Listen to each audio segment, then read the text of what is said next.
Good morning, everybody. You know, Friday's severe weather event across the tri-state, really unprecedented and historic. And, you know, a picture does say 1,000 words. And you look at all of the severe thunderstorm warnings that were issued across the country on Friday, really concentrated in our area, unfortunately. We zoomed that in for a closer look. We had well over 600 severe thunderstorm warnings issued Friday and into early Saturday. You see that right? Most of us, with the exception of a handful of counties, were impacted by those storms. You can also see the path with the tornado warnings. Same thing here, moving out of the Ozarks right into our area, as well as just north of the Ohio River. And even for Friday and into early Saturday, tornado warnings well over 100, 128 were issued.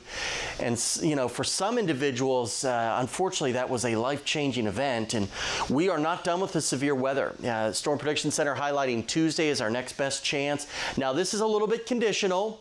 If we clear our skies Tuesday, we'll have a better chance of seeing severe weather. But if it kind of stays drizzly and cloudy all day, the severe weather threat will be much, much lower.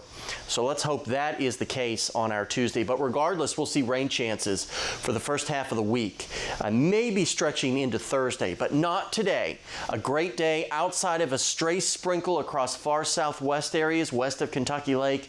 Most of us should be dry, temperatures 70s and lower 80s. You see that stray sprinkle chance this morning, but that quickly evaporates. And by this evening, we're into the upper 70s and lower 80s. Tonight, nice and quiet, but by the morning rush, here comes our next area of unsettled weather with showers and a couple of thunderstorms mixing in there. That will move through. It will be weakening as it moves through, but still plenty of showers and some heavier downpours for our Monday. Not today, though. Partly cloudy skies, 80 degrees in Bowling Green, upper 70s for just about everybody here.